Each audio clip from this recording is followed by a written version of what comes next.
Southern Illinois, America, 1920s. The truck shakes and judders as you drive towards the mining camp. A fortune in illegal booze in the back, just waiting to be delivered. Since Washington, D.C. banned alcohol, it's been party time for the bootleggers. But it's a dangerous life. The man sitting next to you is a major reason why. His cap is pulled down over his eyes, but you sense he is wide awake. Men like Charlie never seem to sleep. You're shaken from your thoughts by the sight of a huge burning cross looming out of the darkness ahead. Figures garbed in white robes surround it, pistols and machine guns in their hands. Charlie, wake up. It's the Klan. While the white-robed thug swaggers over and peers inside. Well, ain't you got the map of Ireland written all over your face, boy? You a papist? Worshipping that pointy-hatted fool in Rome? You glare back at him. I'm an American. And as an American, I can worship whoever the hell I please. The Klansman laughs. American, huh? The Klan is king here, boy. We rule this territory, and we have reason to believe you're a pair of no good bootleggers. Both of you, get out where I can see you. As you open the door, the Klansman approaches Charlie, and you look like a Christ killer. Stands to reason you be involved in this filthy trade. Charlie just smiles at him, his eyes as cold as ice. For the first time, the Klansman seems unsure of himself. You gonna say something? He gets right in Charlie's face. Still smiling, Charlie's hand flashes upwards. The butt of his pistol smashes into the Klansman's face with a satisfying crunch. As he collapses, squealing in pain, you pull out a Tommy gun and open fire. The air is suddenly filled with lead. Bullets ricochet off the truck and the windshield shatters.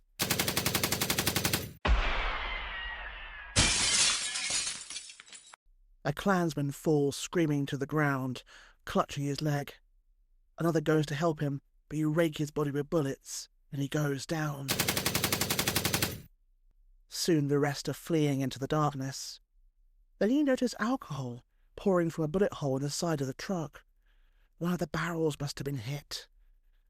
You hold out your hand, catch a few drops, and bring them to your lips. What a waste of good booze.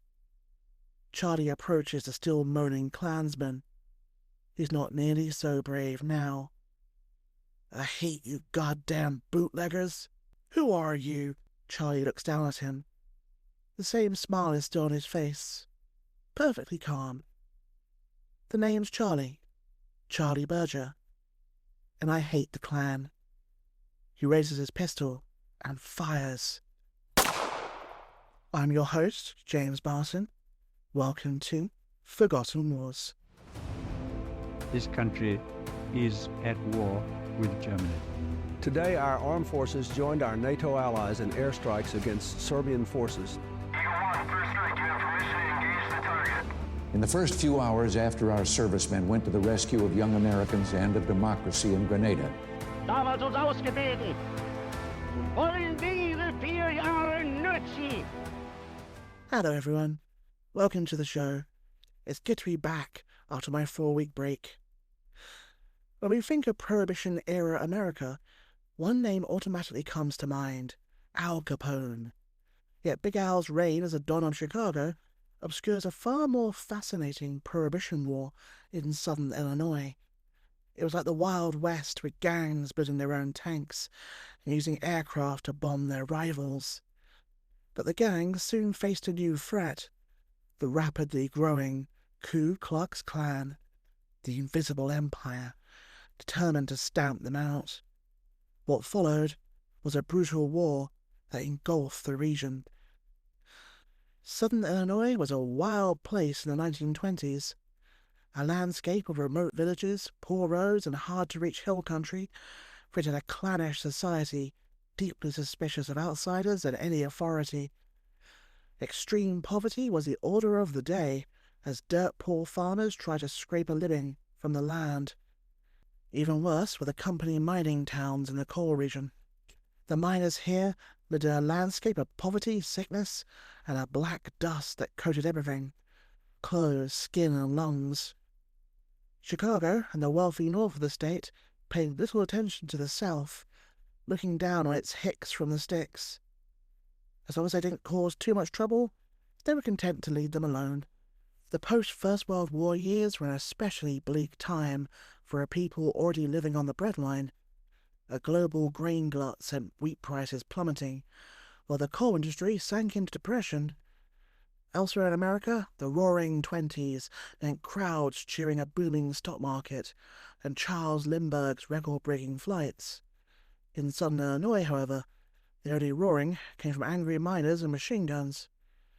Violence was always simmering under the surface, threatening to erupt at any moment.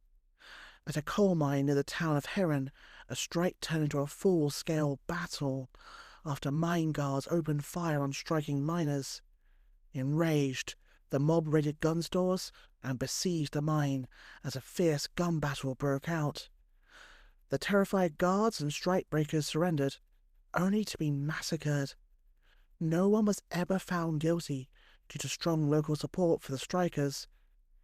It earned the county the nickname Bloody Williamson. In a life of back-breaking poverty, violence, and death, there was one small luxury: alcohol.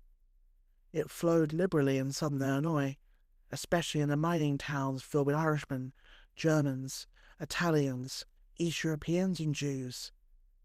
Then America banned alcohol. It wouldn't go well.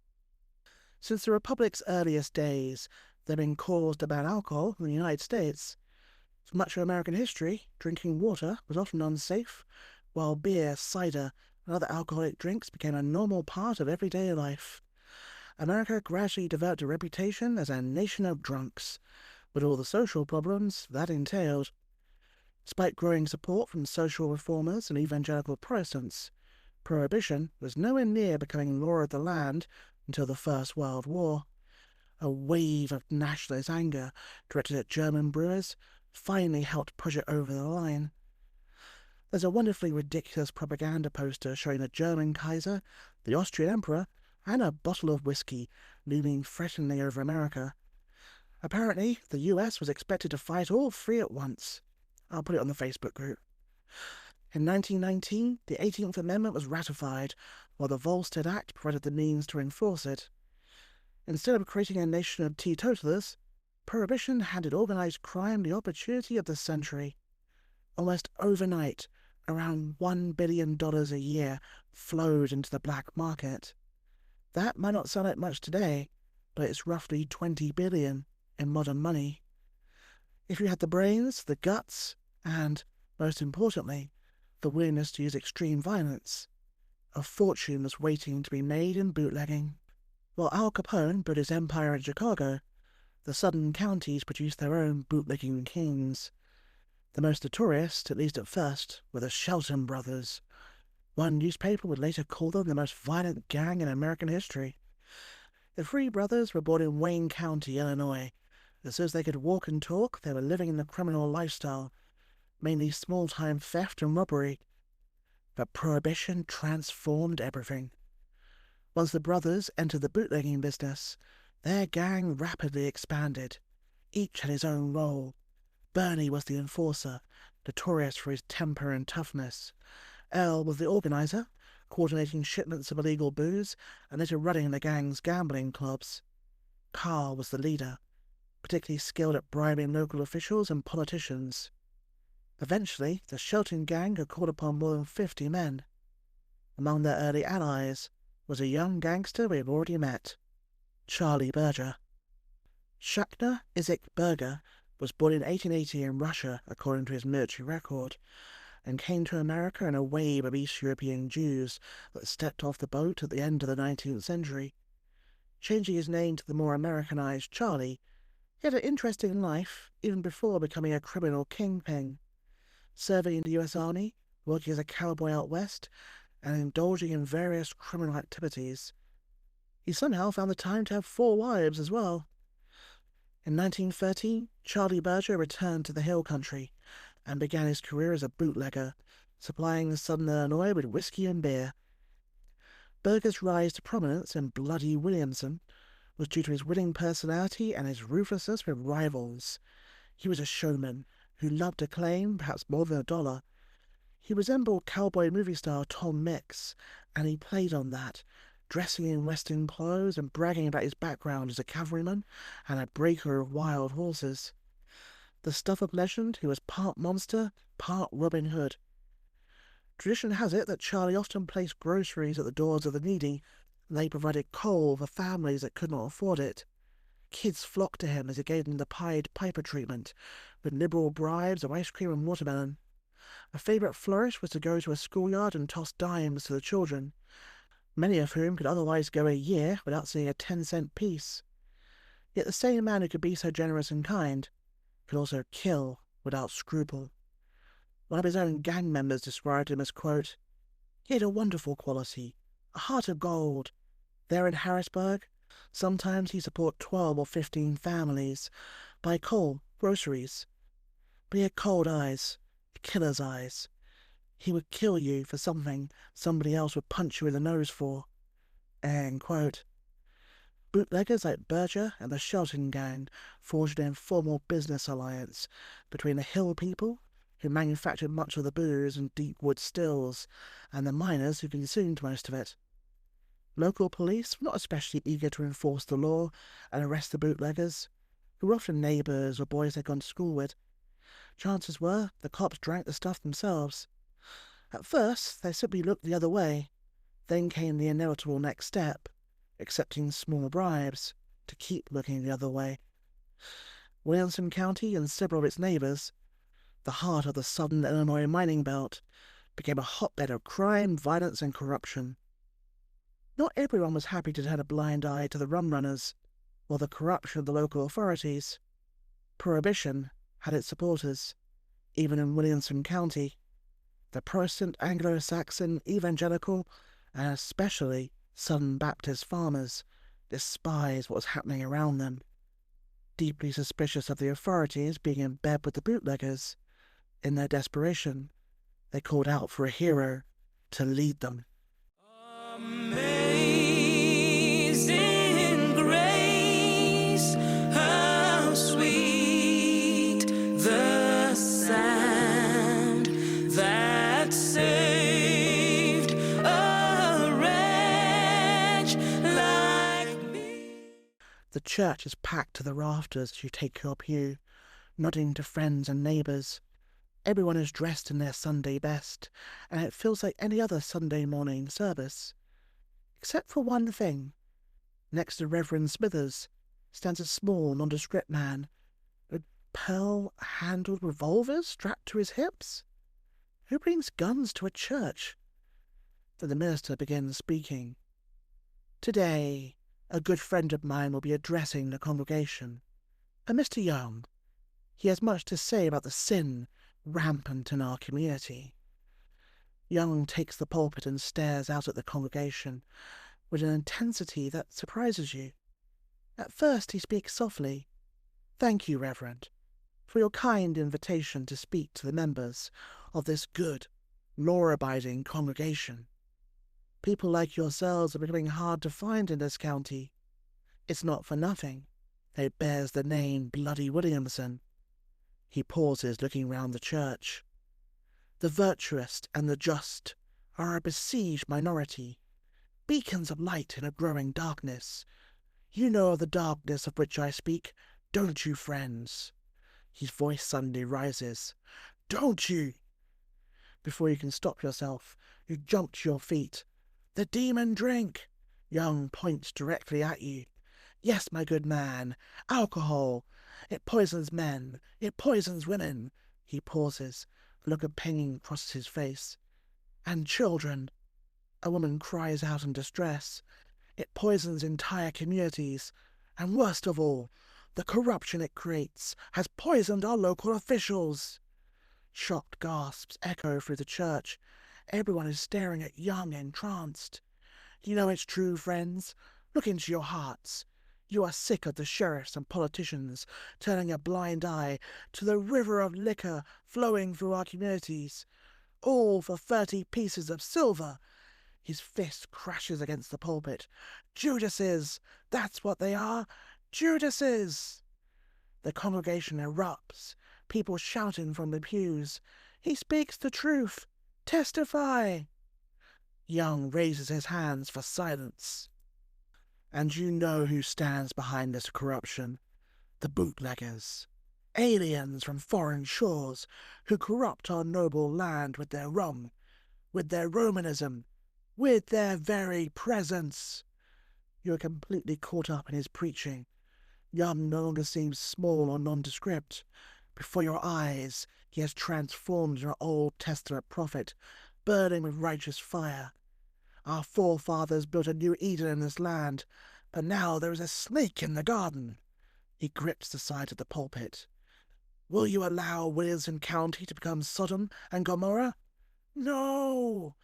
Will you allow foreign hordes to spread their poison? No! Will you stand with me? Yes! Young raises both fists above the pulpit.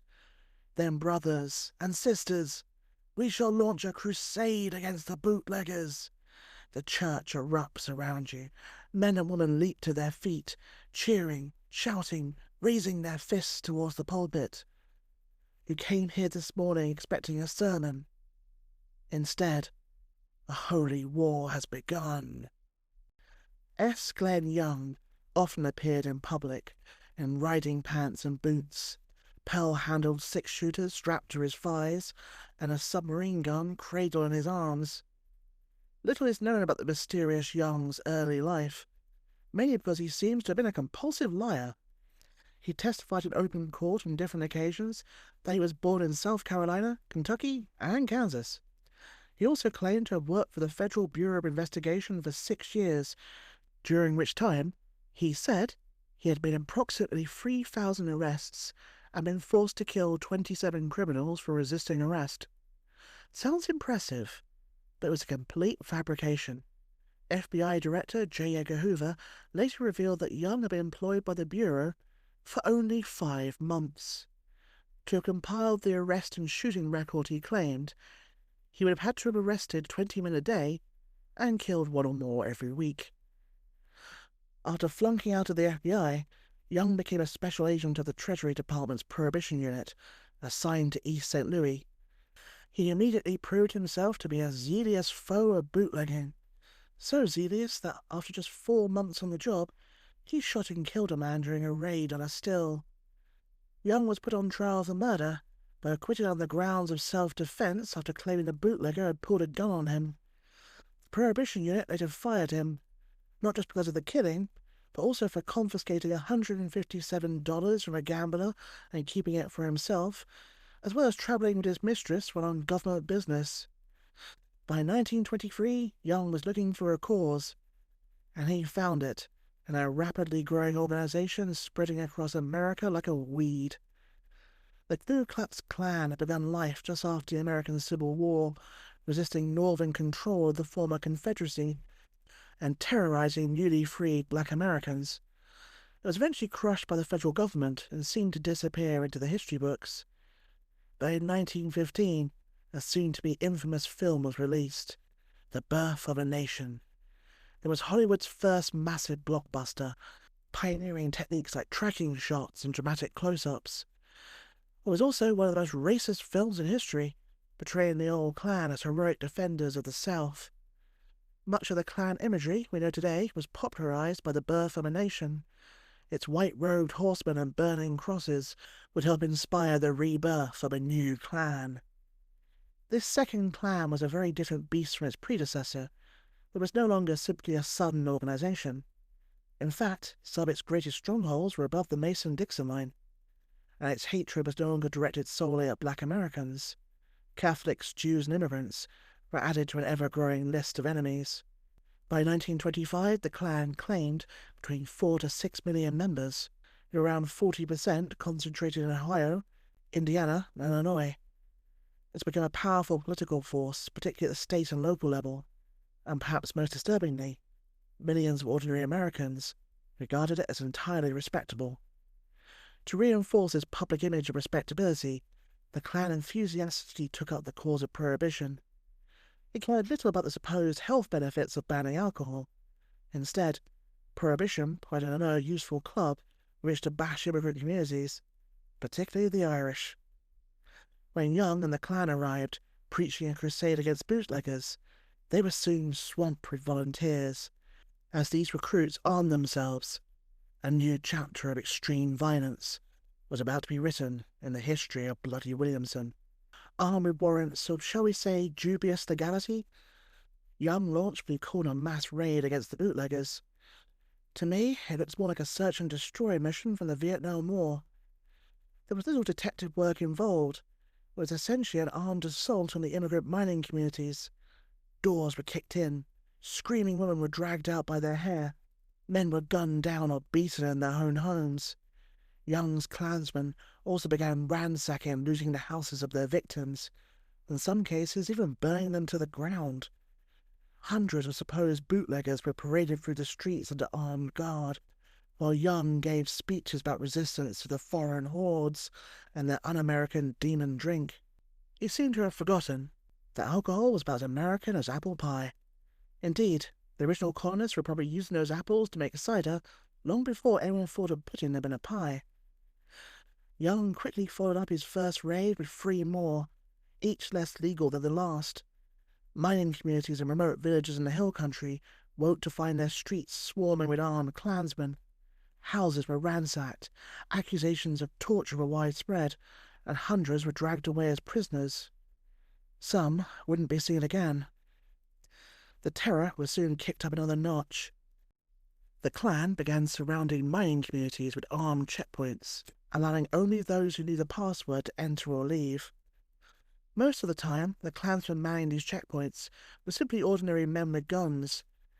But when they wanted to make a statement, they donned their white robes and burning crosses, as we saw in the opening dramatization. For the unfortunate residents of the mining towns, it was a state of siege. Already some were warning that the cure was worse than the disease. To his critics, Young simply replied, quote, "As Christ drove the moneylenders from the temple, so will we drive the bootleggers from Williamson, Franklin, and Saline counties." End quote. But Young had spoken too soon. The Sheltons and Berger were putting aside their differences and preparing to launch a counterattack. It's very easy to paint the bootleggers as anti-heroes battling the sinister Young and his Klan comrades. But it must always be remembered that they didn't resist the Klan until it began affecting their bottom lines. They were businessmen with a sideline in murder.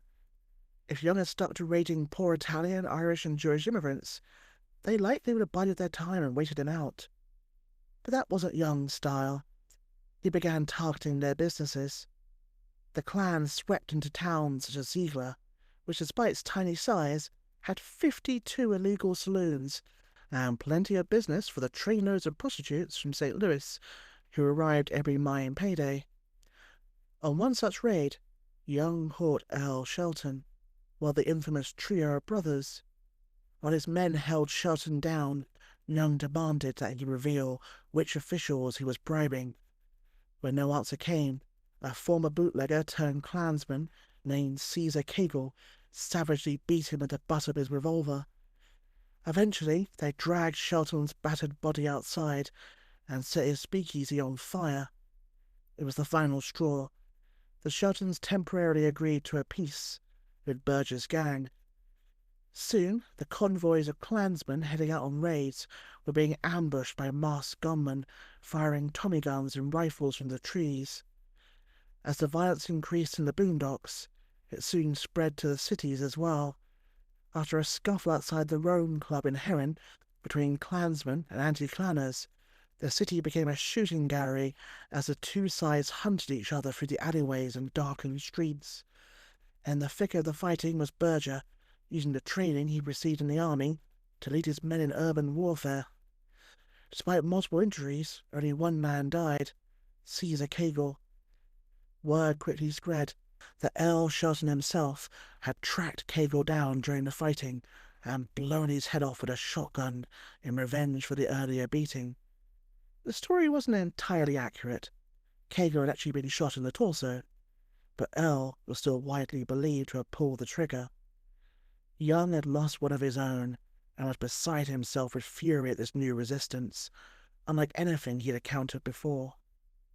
Then he learned that several well-known local bootleggers, including Berger, were visiting a wounded friend at the local hospital. His response? Attack the hospital, of course. Young gathered 700 Klansmen armed to the teeth and surrounded the building, demanding that the bootleggers surrender. When shots rang out instead, the Klansmen opened fire, raking the hospital with bullets and seemingly showing little concern for the innocent patients inside. For several hours, the gangsters traded fire with their besiegers, leaving the hospital looking like Swiss cheese. Inside, beds and operating tables were overturned and used as cover, while patients were forced to lie on the floor to escape the bullets. If that wasn't enough for one night, Young now decided to seize control of Heron by force. Yes, that's right. An American city in the 1920s is about to be taken over by the armed Klansmen. I couldn't believe it either when I first read about it. Young's followers arrested Mayor Anderson and the local sheriff, along with 35 civic officials. Declaring himself acting police chief, Young took control of the city, while his rogue Klansmen marched through the streets with rifles and Tommy guns. They even made themselves police badges by cutting crude stars from tin cans. Young and his followers desperately wanted to prevent news of the strange events in Heron from reaching the outside world. So when an official from the state government arrived asking for the mayor, he received a nasty shock. Quote, "When I asked for Anderson, I was carried bodily from the room and taken outside for questioning. The Klansmen wanted to know who I was and what I wanted to know. I said if they would appoint a committee, I would tell the committee, but I would not explain to the whole group, thinking they would harm me if I did. They appointed a committee, and I told them Colonel Cuthbertson of the National Guard had asked me to come. They asked me to telephone Cuthbertson and tell him everything was under control and no National Guard troops were needed." End quote. Somehow, the official managed to talk his way out of captivity and escape the city through the Klan blockade, alerting the outside world to just what was happening in Heron. The National Guard arrived, the mayor was released, and some kind of order was restored. At least for now. There had to be some kind of official retribution for the small-scale war that had broken out. A special grand jury sitting in Heron indicted the Sheltons on March the 14th for the murder of Caesar Cagle. The jury also issued 99 indictments against Klansmen who had attacked Heron Hospital, including several prominent businessmen from the towns of Marion and Heron. Young himself faced 55 indictments, while the grand jury also condemned his armed sieger of Heron. Berger was put on trial as well. Unfortunately for the prosecution, witnesses conveniently disappeared, or mysteriously developed amnesia. They did manage to convict him of bootlegging, but thanks to some well-placed bribes, Berger did easy time and was released early. It was during this trial that Berger and Young finally met face to face. Berger spat on the floor in front of Young. Young responded by calling him, according to one account, quote, "an unprintable name," end quote. There was actually a riot in the courtroom afterwards. The Sheltons also got off scot-free as witnesses disappeared, while a Klan-friendly attorney general dismissed most of the cases against Young's men. So after raids, ambushes, street battles, a hospital siege, and the armed takeover of a city, almost everyone responsible had escaped serious punishment. There was a brief pause in the fighting, mainly due to Young's mounting problems. His ever-increasing demands for money were draining his supporters, who were rapidly tiring of his grand style. The Klan was on the verge of cutting off Young's salary, and he knew it. He decided to leave, at least temporarily, and went to East St. Louis to, quote, "clear it up there," end quote.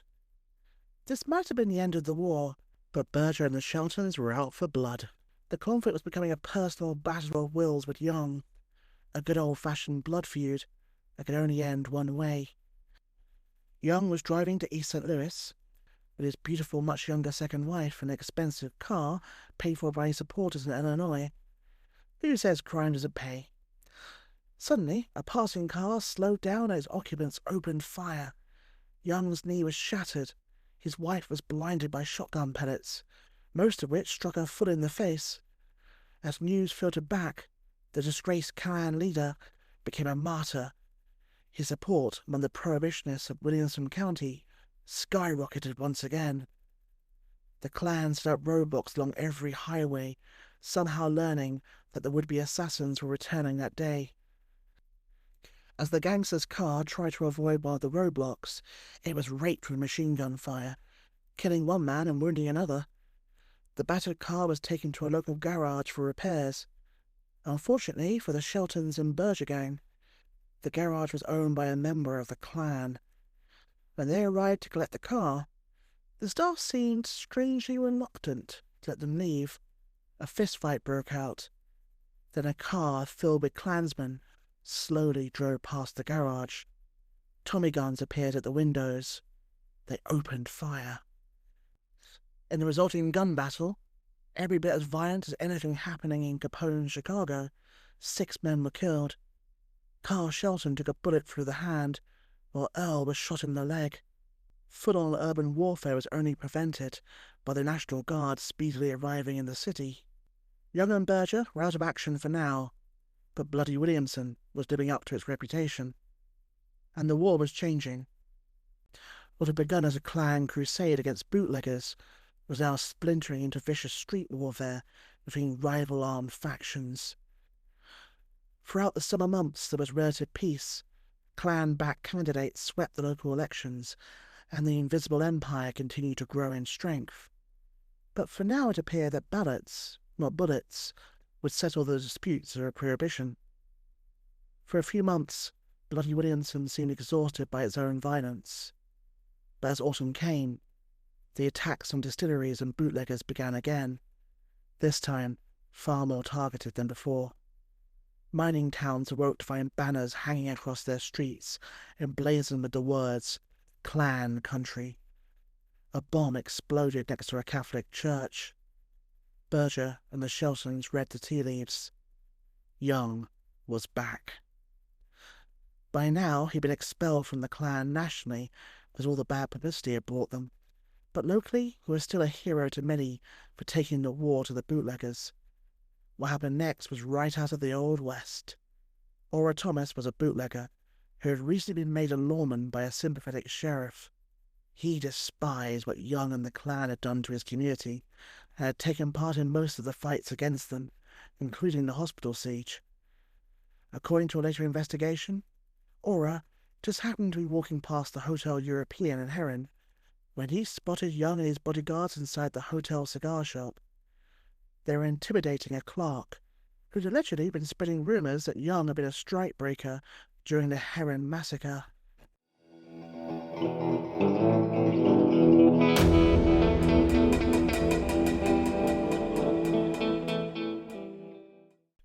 Two goons have your arms pinned behind your back in an iron grip. Young takes 2 of your most expensive cigars from the counter and slips them into his pocket. Then he slowly walks towards you. The good Lord most assuredly despises liars and bearers of false witness, young man. It has been my holy duty to see justice served to many such men. It would be a shame if your name were among them. You stutter out a reply. I haven't done any such thing. Young smiles coldly. That's not what I've heard. The shop door opens. Ora Thomas strides in. The atmosphere changes instantly. The goons who have seemed so triumphant moments before suddenly look nervous. Young, though, appears unconcerned. Well, Ora, it's been a while. Surprised to see you in a respectable establishment like this. A backwoods speakeasy is more your style. Ora looks at him with contempt. I'm the law now, Young. You better be careful what you say. Young sneers. The law? I answer to a higher power. He theatrically raises his eyes towards the heavens. Aura glares at him. The tension is so thick it could be cut with a knife. His hand moves towards his gun. For the first time, Young looks nervous. Don't go near that gun, Aura, or you're a dead man.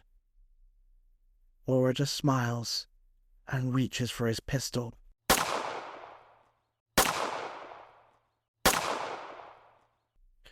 When the smoke cleared, Young, 2 of his bodyguards, and Aura Thomas were dead.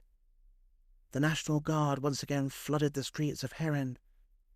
The investigation, such as it was, quickly concluded that Young and Aura had killed each other and left it at that. It was the only verdict that could satisfy both sides. It also ignored plenty of evidence that Aura's discovery of Young in the cigar shop had not been accidental. Aura had allegedly been plotting to assassinate Young with Charlie Berger, while witnesses later claimed that they had seen Berger gunmen firing into the shop as the gun battle erupted. Whatever the truth, Glenn Young's funeral was an extravaganza. The church was filled with flowers, and the service concluded with a reading of the Klan burial ritual by the light of a burning cross. It was followed by an enormous procession of Klansmen in full regalia through the streets of Heron. Young's body was placed in an imposing mausoleum in Heron Cemetery. His enemies used the mausoleum for target practice for years afterwards. Even today, it is still riddled with bullet holes. Aura's funeral was a very different affair. It was held on the front porch of his home after his widow refused to ask her minister, a Klan member, to conduct the service. He was buried only a short distance from his nemesis. Young was dead, and the Klan's war against the bootleggers was coming to an end. Nationally, the Invisible Empire was already beginning its retreat. After peaking in the mid-1920s, membership went into rapid decline. In southern Illinois, the Klan had one final convulsion of violence before disintegrating after the death of its leader. During another closely fought election, the rival factions drove through the streets of Heron, attempting to intimidate the other side's voters. The Klan targeted Catholic immigrants, while anti-Klan gunmen threatened Protestant evangelicals. On the morning of April the 13th, tensions rose when John Smith, a Klan poll watcher, challenged the eligibility of several Catholics to vote. Among them was a nun who had lived in Heron for 2 decades. This final insult sent clenched fists flying. Smith, no fool, retreated to his bullet-scarred garage. There he should have remained. When he ventured outside later in the afternoon, a gunman in a passing car opened fire. The bullet merely grazed him, and Smith dashed back into the garage, slamming the door behind him. Then more shots rang out from the Hotel European. Gunmen in automobiles and on foot riddled Smith's garage with bullets, shooting up several of the cars inside as well. Remarkably, neither Smith nor his armed guards were wounded. It was the final battle between the Klan and the bootleggers. As the Klan disintegrated, the residents of Bloody Williamson prayed for quieter times. Little did they know that in southern Illinois, the violence was far from over. With their common enemy fading away, Charlie Berger and the Shelton brothers were about to turn on each other. They were heavily armed. Bootlegging had made them rich, while fighting the Klan had given them an experience in ambushes, sieges, and street warfare. And southern Illinois was no longer big enough for them both. The alliance that defeated Glenn Young was beginning to fracture. Soon, former friends would be hunting one another through the hills of Bloody Williamson, and the weapons they used would make Tommy guns look almost ordinary. Legend has it that the gang war began with a rivalry over the affections of a glamorous, busty blonde with the best rack east of the Mississippi. That story feels a little too Hollywood for me. I lean towards the less exciting, but probably more believable explanation, that they fell out over the proceeds from illegal gambling. But I have a podcast to sell, so let's say it was the busty blonde. The Sheltons had a secret weapon, their own homemade tanks. These are basically 2.5-ton trucks fitted with steel water tanks, or fuel trucks with the tops cut off, so that the gunmen inside could fire over the sides. And you thought Al Capone was tough. These gangsters were waging armoured warfare. One of these metal monsters was sent after Berger's right-hand man, Art Newman. Newman was driving with his wife Bessie, when one of the Shelton gang's Frankenstein-like tanks suddenly pulled in front of them. Out of its firing holes appeared a lethal array of Tommy guns and rifles. The gunmen opened fire, turning Newman's car into Swiss cheese. Yet somehow, Newman emerged completely unhurt, while Bessie escaped with only minor injuries. Berger was never a man to be outdone. He created his own armoured vehicles, based on old Rio cars with steel plates welded all over them. Alongside the usual gang war tactics of ambushes and drive-by shootings, these homemade tanks regularly clashed on the roads of bloody Williamson. The Sheltons liked their violence loud and proud, sending a firm message to Berger. They attacked and burned down his speakeasies, and according to local legend, even used a homemade flamethrower at one point. Berger preferred the simpler strategy of just slaughtering his opponents. The corpses of Shelton gang members and their allies began turning up all over bloody Williamson and the neighbouring counties. Bodies were discovered in abandoned houses burned to charcoal. Mysterious graves appeared overnight in cemeteries that the staff didn't remember digging, and my personal favourite, fed to the hogs. The violence continued to escalate, with both sides growing more desperate as their revenue streams dried up. What happened to the small mining town of Culp showed a new level of brutality and indiscriminate violence. A local gambler named Johnny Milroy had fallen foul of one of the gangs. We still don't know which one, though most believe it was the Berger gang. 3 vehicles filled with gangsters drove into Culp in the dead of night and dragged Johnny from his house. There he was forced to grovel in the dirt for a hoodlum crouched behind a tripod-mounted machine gun. Then they emptied 2 magazines of heavy-caliber bullets into his body. Outraged that such a thing could happen in his town, Mayor Jeff Stone rushed to the scene with his police chief. The mayor was shot the moment he stepped out of the car. The terrified police chief ran for his life, but was badly wounded as he fled. Even at the height of the war with the Klan, public officials like mayors had normally been considered off-limits. The killing of Stone revealed just how powerful the gangs had become, and the absolute contempt in which they held the state and its authority. The Sheltons wanted this war over, and to do that, they needed to strike at Berger's headquarters. From the outside, Shady Rest appeared to be nothing more than a humble barbecue joint out in the sticks. In front of the main building was the barbecue pit and a small hut, manned by a jovial good old boy called Honest John. Perhaps inevitably, John wasn't that honest. Along with the quality barbecue, he also sold beer, hooch, and moonshine to patrons. Behind the rustic facade, however, lay a fortress packed with guns and explosives. A frontal assault was out. Instead, the Sheltons decided on a truly audacious scheme.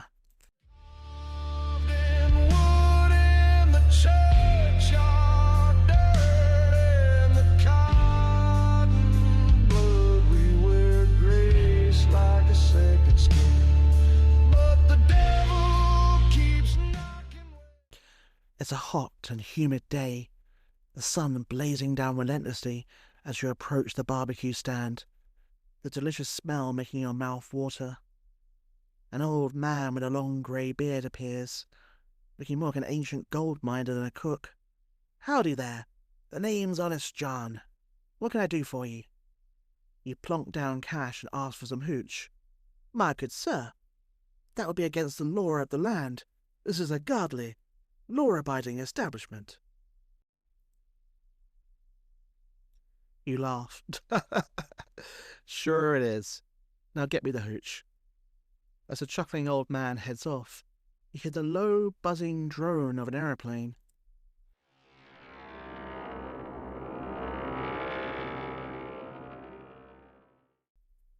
Crop dusters are an increasingly common sight in the air, but there are no crops in this area to dust. Why is it so far out here in the sticks? John returns with your hooch, We're about to take a well-earned sip, and the plane flies over Shady Rest, and an explosion shakes the ground.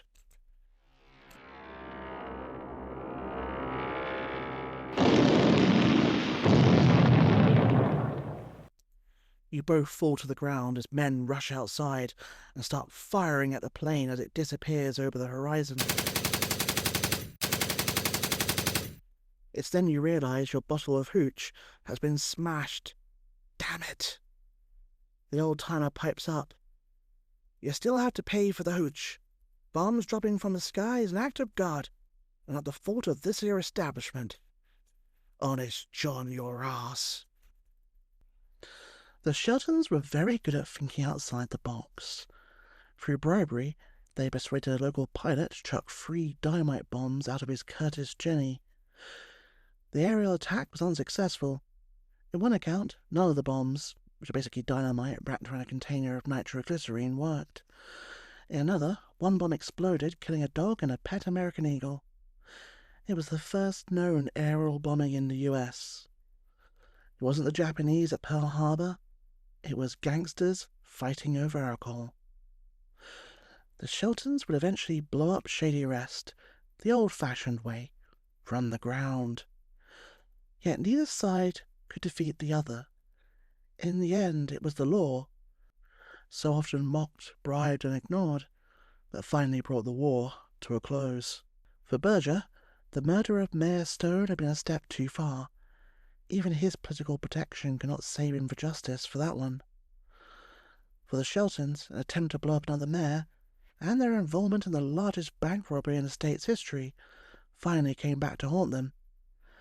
Even more ironically, it was probably each side that supplied the authorities with the evidence needed to bring down the other, hoping to destroy their former allies in the process. Berger became the last man to be publicly hanged in Illinois. As he was led to the gallows, the executioner asked whether he wanted a black or a white hood. Berger laughed and chose black, remarking, quote, "I've never liked Ku Klux colours," end quote. His final words before the trapdoor opened were, quote, "It's a beautiful world. Let's get on with it. I forgave everybody," end quote. The Sheltons were luckier. They were just imprisoned, but by the time they were released, Prohibition was over. They moved to East St. Louis and became gambling kingpins, although all 3 would eventually meet violent deaths. Berger had the last word, though. Today, he is one of Southern Illinois' best-known historical figures, with museums and local attractions devoted to his gang's exploits. Meanwhile, that supposed crusader against alcohol, S. Glenn Young, is remembered as one of the most notorious officials in the state's history. Thank you for listening. If you enjoyed this episode and would like to help the show grow, please leave a review, like the podcast, or simply tell a friend. Next time, we head to Eastern Europe in the aftermath of the First World War, where a newly independent Poland faces the advancing armies of Vladimir Lenin's Soviet Union. As the Red Army closes in on Warsaw, determined to carry revolution into the heart of Europe at the point of a bayonet, the fate of Poland, and perhaps the fate of Europe itself, will hang in the balance. Join me for the Polish-Soviet War. See you next time for more Forgotten Wars.